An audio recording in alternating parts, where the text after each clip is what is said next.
Hormuz strait के बाद Iran एक और ऐसे ही रास्ते को बंद करने जा रहा है।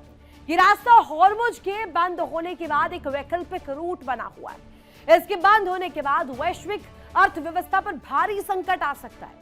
ईरान ने हॉर्मुज स्ट्रेट को बंद कर पूरी दुनिया की सप्लाई चेन को हिला दिया है। दुनिया को करीब 20% ऊर्जा सप्लाई करने वाला ये रास्ता अब युद्ध का केंद्र बना हुआ है। अमेरिकी राष्ट्रपति डोनाल्ड ट्रंप की बार बार चेतावनियों के बाद भी इसके खुलने के कोई आसार नजर नहीं आ रहे। बात सिर्फ हॉर्मुज की नहीं है, मिडिल ईस्ट में एक और स्ट्रेट है जो दुनिया के एनर्जी बाजारों के लिए बहुत जरूरी है। नाम है बब अल मंडेब। ईरान ने धमकी दी है अगर राष्ट्रपति डोनाल्ड ट्रंप ईरान के साथ चल रही जंग को खत्म नहीं करते तो वो इस स्ट्रेट को भी बंद कर देगा। ईरान का डबल स्ट्रेट वॉर इसे माना जा रहा है और इस वार का पलटवार अब कैसे अमेरिका करेगा और इस स्ट्रेटजी को कैसे रखेगा, ये सबसे इंटरेस्टिंग। अब बब अल मंडेब पर नजर किस तरीके से ईरान की है। ईरान की अमेरिका को दो टूक धमकी, दूसरे हॉर्मुज भी अब बंद किया जाएगा। पहले तो स्ट्रेट ऑफ हॉर्मुज था, अब बब अल मंडेब भी। साथ ही आपको बता दें दूसरा हॉर्मुज जिसका नाम है बब अल मंडेब, इस पर बड़ा खतरा है इसलिए क्योंकि लाल सागर का सबसे अहम समुद्री गेटवे है। 10% ग्लोबल तेल जो है, तेल और गैस यहीं से सप्लाई होता है। हॉर्मुज के बाद सबसे बड़ा ऑल्टरनेटिव ये रेड सी रूट पर बड़ा खतरा मंडरा रहा है।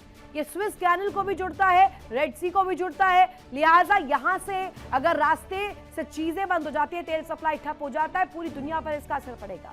तेल सप्लाई का दूसरा दरवाजा इसके जरिए पूरी तरीके से बंद होता हुआ नजर आएगा। जानकारों का मानना है कि अगर ईरान के समर्थक गुट अब बब अल मंडेब स्ट्रेट को, जो कि लाल सागर का एक व्यस्त और सबसे इंपॉर्टेंट रास्ता है, इसको बंद कर देते हैं तो इससे दुनिया की आर्थिक मुश्किलें और ज्यादा बढ़ने वाली। तेल की कीमतें $150 प्रति बैरल तक पहुंच सकती है। बब अल मंडेब बेहद अहम है, क्यों है और अगर बंद हुआ तो क्या होगा, दिखाते हैं आपको डिटेल्स पे। तेल कीमत अगर आपको बता दें $150 प्रति बैरल तक पहुंच जाएगी। Asia Europe supply chain crash mode में आ जाएगा। महंगाई, आर्थिक संकट, ग्लोबल लेवल पर दुनिया पर डबल स्ट्राइक और इकोनॉमी में सुनामी आती हुई नजर आएगी, क्योंकि ये स्ट्रेट ऑफ हॉर्मुज के बाद दूसरा सबसे इंपॉर्टेंट रूट है। पिछले साल गाजा युद्ध के दौरान ईरान समर्थित हूती लड़ाकों ने इसी रास्ते पर अमेरिकी और इजरायली शिप को निशाना बनाया था। इन्होंने ड्रोन और मिसाइलों से जहाजों पर हमला करके इस स्ट्रेट को प्रभावित किया था। हूती फैक्टर यहां पर कितना कारगर है और जहाज टारगेट पर क्यों लिए गए, समझिए। ईरान की अमेरिका को दो टूक चेतावनी है, अलर्ट कर दिया है। हमले अगर इसी तरीके से बढ़ते हैं तो रेड सी भी इनस्टेबल होगा, वहां पर स्थिरता इफेक्ट होगी, उसे भी अस्थिर किया जाएगा। ईरान समर्थित हूती एक्टिव मोड में आ गए हैं। तेहरान का ट्रिगर वार्निंग इसे माना जा रहा है कि एक गलत स्टेप और ट्रिगर अगर एक्टिवेट हुआ तो ये विध्वंस की ओर जाएगा। युद्ध बढ़ा तो बंद होंगे बब अल मंडेब के रास्ते। समुद्री जंग का नया मोर्चा, यमन बेस्ड हूती पहले भी जहाजों पर हमले कर चुके हैं। पिछले एक महीने में मिडिल ईस्ट के तेल के बाजार को लेकर जो जानकारी है, बाजार तक पहुंचने का यह वैकल्पिक रास्ता बन गया था, क्योंकि ईरान की धमकियों की वजह से स्ट्रेट ऑफ हॉर्मुज लगभग बंद हो गया था। हूती जो है अब इसको लेकर के अलग पक्ष रखे। हालांकि हूती विद्रोहियों ने पिछले साल युद्ध विराम पर सहमति जताई थी, लेकिन इस दफा इस महीने उनके नेता ने चेतावनी दी, अगर सैन्य टकराव बढ़ता है तो हाथ ट्रिगर पर होंगे और ट्रिगर अगर चलता है तो आगे विध्वंस होगा। तो क्या ये डिप्लोमेसी की आड़ में वार की रणनीति है? क्या अमेरिका टॉक एंड अटैक की दोहरी नीति पर चल रहा है? एक तरफ बातचीत का दिखावा, दूसरी तरफ जंग का फैला ये दायरा। सवाल बड़ा है कि क्या यह शांति की कोशिश है या ईरान को घेरने का नया प्लान? क्या है इस कोशिश को लेकर की तस्वीर किस तरीके से दिखाई जा रही है और ट्रंप को लेकर के जो ये बयान सामने आता है जिसकी जरिए कोशिश की जा रही है ग्राउंड ऑपरेशंस को एक्टिवेट करने की, क्या वो सफल हो पाएंगे, दिखाते हैं।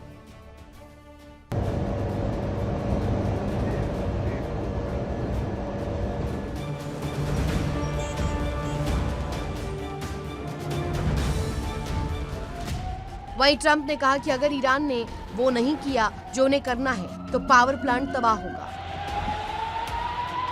क्या ये कूटनीति है या फिर डबल गेम? क्या ये शांति की पहल है या युद्ध की तैयारी? दुनिया की सबसे बड़ी ताकत अमेरिका और उसके राष्ट्रपति डोनाल्ड ट्रंप एक साथ दो चालें चलते दिख रहे हैं।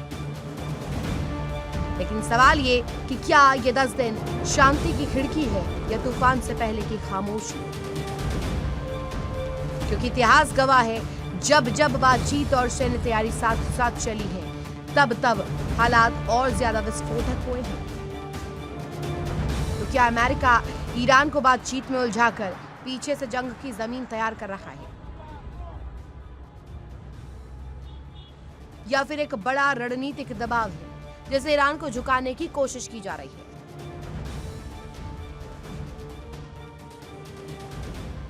यानी अब जंग सिर्फ आसमान से नहीं, समंदर से भी लड़ी जा रही है।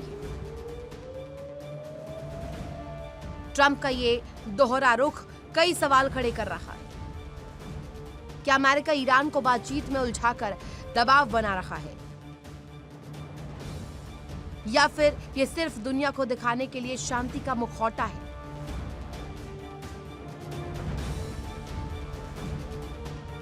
बातचीत का हाथ तो बड़ा है, लेकिन ट्रिगर पर उंगली अभी तक तनी है।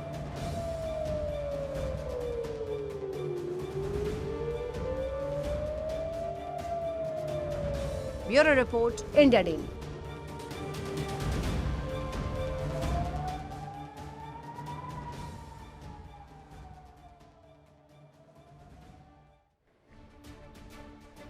और इस बीच बड़ी खबर सामने आ रही है, ट्रंप ने ईरान को फिर से चेतावनी दी है, जल्द सीरियस हो जाएं वरना देर हो जाएगी, और ये देर जिसकी भारी कीमत ईरान को चुकानी पड़ेगी। फिर वापसी का रास्ता बचेगा ही नहीं।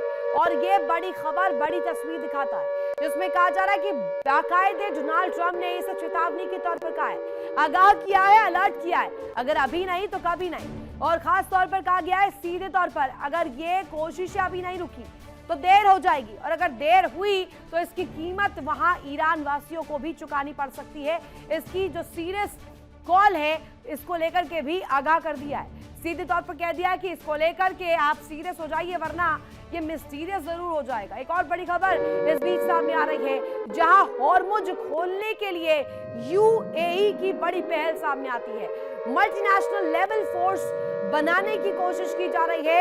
यूएन से भी यूएई संपर्क कर रहा है, और यूएन से संपर्क करते हुए यूएई ये पहल कर रहा है, जिसमें कोशिश यहाँ पर की जा रही है इस अनसुलझे संघर्ष को सुलझाने की कोशिश करना, इसके पीछे मकसद। और यूएई की बड़ी पहल हॉर्मुज खोलने के लिए यहां सामने आ रही है। मल्टीनेशनल लेवल में यहां पर मल्टीनेशनल नेवल फोर्स बनाने की कोशिश की जा रही है। यूएन से भी यूएई संपर्क कर रहा है, कांटेक्ट कर रहा है, और कांटेक्ट करके सीधे तौर पर समन्वय स्थापित करके एक बीच का रास्ता ढूंढने की कोशिश कर रहा है, जिसमें यूएन के जरिए, यूएन की मदद के जरिए मल्टीनेशनल नेवल फोर्स बनाकर यूएई इस पहल को आगे बढ़ा सके और हॉर्मुज को खुलवा सके।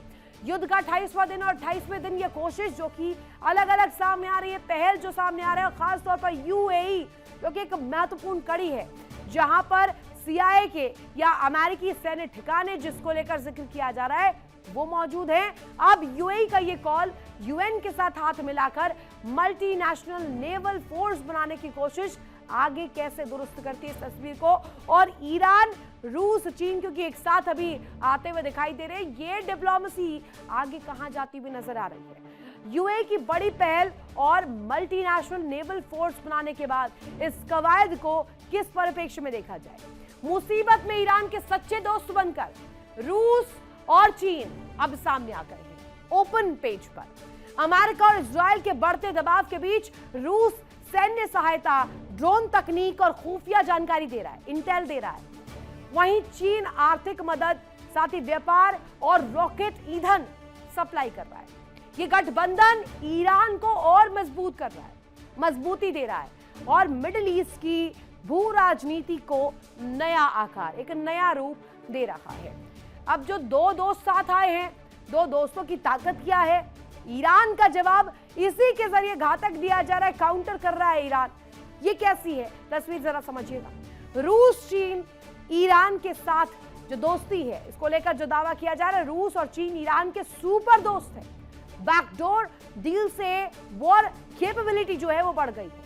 यूएस इजराइल के लिए नई चुनौती खड़े कर रहा है और साथ ही मिडिल ईस्ट में बदला पावर बैलेंस, यानी कि यहां कहा जा रहा है ये जो दो महाशक्तियों के बीच जो लड़ाई थी, अब ये कहीं ना कहीं बड़ा एजेंडा बन गया है, क्योंकि यहां महाशक्तियों का जुटान लग रहा है और ये अब सीधे सीधे वर्सेस हो चुका है, महाशक्ति वर्सेस महाशक्ति। मिडिल ईस्ट में बदला पावर बैलेंस, इसके जरिए advance drone technology support, satellite intelligence sharing, air defence system की मदद, भारी आर्थिक मदद और ट्रेड सपोर्ट भी मुहैया करवाया जा रहा है। ये जो दो दोस्त मिल गए हैं, रॉकेट फ्यूल और साथ ही इंडस्ट्रियल सप्लाई को बढ़ा रहे हैं। इसके जरिए दोस्ती की मिसाल भी दी जा रही है और साथ ही साथ इस गंभीर वक्त में ये डिप्लोमेसी ये दिखा रही है कि एक महाशक्ति कभी भी चाहे तो इस अंतरराष्ट्रीय पटल पर कानूनों को धता नहीं बता सकती। और यही तस्वीर इस वक्त मिडिल ईस्ट में उठी है चिंगारी दिखाती है। रेगिस्तान से कैसे लगातार काउंटर अटैक हो रहे दिखाते हैं। यूएस इजराइल पर भारी पड़ा ईरान।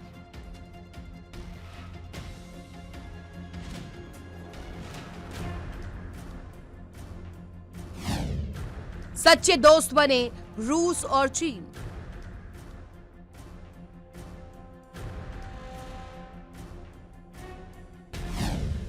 भीषण युद्ध में दोस्ती वाला सीन।